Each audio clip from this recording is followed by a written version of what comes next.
Hi everybody. I know it's been a little while. I'm gonna do some reading today for you.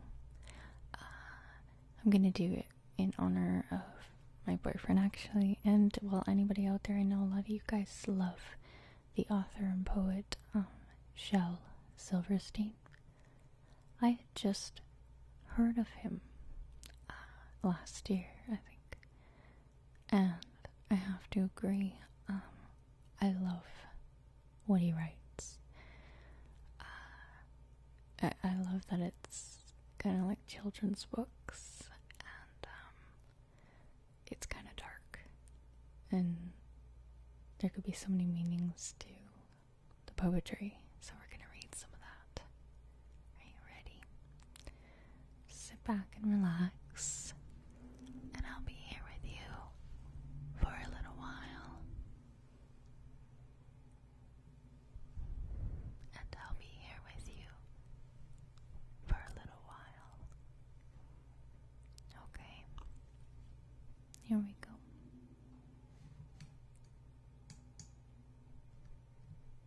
So I'm gonna read a little bit about it, about Shel Silverstein, and then I'll just kind of go through some of the poems. I don't really know the names. I just kind of skim through them, but they're really cool. So let's do this. Alright. As Edwin McDowell reported in the New York Times Book Review in November 8th, 1981, Silverstein, for several years now, has refused interviews and publicity tours, and he even asked his publisher not to give out any biographical information about him. What is known about Silverstein, however, is that he was born in Chicago, Illinois in 1932. He's divorced and he has one daughter. Most of what is known about his views and opinions, aside from what may be interpreted from his works, comes from a publisher's weekly interview from 1975 with Jean Mercier. Silverstein discussed the roots of his career in his childhood with Mercier. Shel Silverstein is ranked number 62 in the top 500 poets. So it sounds like he's a very private person, which I think is even more intriguing. So let's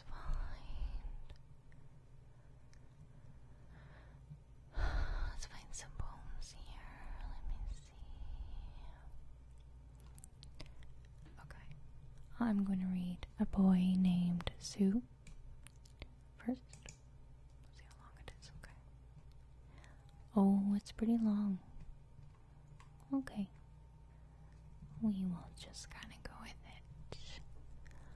A boy named Sue.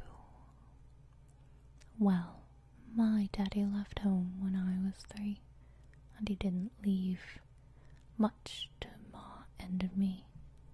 Just this old guitar and a bottle of booze. Now I don't blame him because he run and hid, but the meanest thing that he ever did was before he left, he went and named me Sue. Well, he must have thought it was quite a joke, and it's got lots of laughs from a lot of folks. It seemed I had to fight my whole life through. Some gal would giggle and I'd get red, and some guy would laugh and I'd bust his head. I tell you, life ain't easy for a boy named Sue. Well, I grew up quick and I grew up mean. My fist got hard, and my wits got keen. Roamed from town to hide my shame. But I made a vow to the moon and the stars. I'd search the honky-tonks and bars and kill that man that gave me that awful name. But it was Gatlinburg in mid-July, and I had just hit town and my throat was dry. I thought I'd stop and have myself a brew at an old saloon in a street of mud, and a table dealing stud sat the dirty, mangy dog that named me Sue. Ooh. Well, I knew what a snake was, my own sweet dad, for a worn-out picture that my mother had, and I knew the scar on his cheek and his evil eye, but he was big and bent and grey and old, and I looked at him and my blood ran cold, and I said, "My name is Sue. How do you do? Now you're going to die." Yeah, that's what I told him. Well, I hit him right between the eyes, and he went down, but to my surprise, he came up with a knife and cut off a piece of my ear. But I busted a chair right across his teeth, and we crashed through the wall and into the street, kicking and gouging in the mud and the blood and the beer. I tell you, I've fought tougher men, but I really can't remember when. He kicked like a mule and bit like a crocodile. I heard him laughing, and I heard him cussing. He went for his gun and he pulled mine first. He stood there looking at me, and I saw him smile. And he said, "Son, this world is rough, and if a man's gonna make it, he's gotta be tough. And I knew I wouldn't be there to help you along. So I gave you that name, and I said goodbye.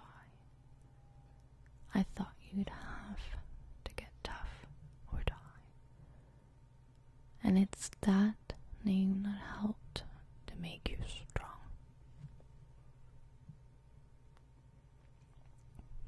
"Yeah," he said.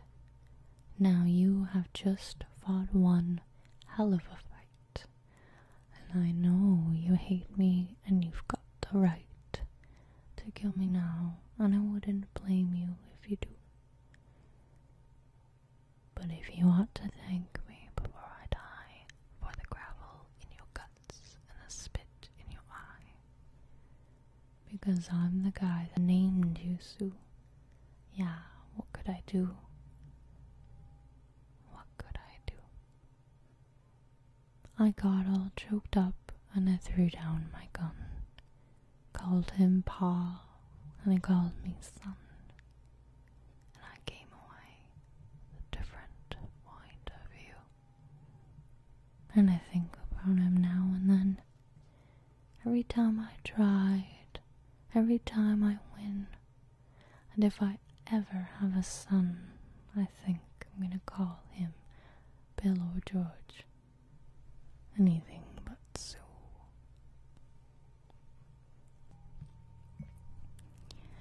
Where the Sidewalk Ends, by Shel Silverstein. There is a place where the sidewalk ends, and before the street begins, and there the grass grows soft and white, and there the sun burns crimson bright, and there the moon-bird rests from his flight, to cool in the peppermint wind.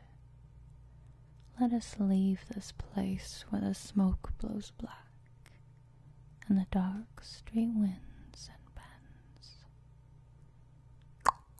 winds and bends, past the pits where the ashfall flowers grow. We walk, we shall walk with a walk that is measured and slow, and watch where the chalk white arrows go, to the place where the sidewalk ends. Yes, we'll walk with a walk that is measured and slow, and we'll go where the chalk white arrows go. For the children, they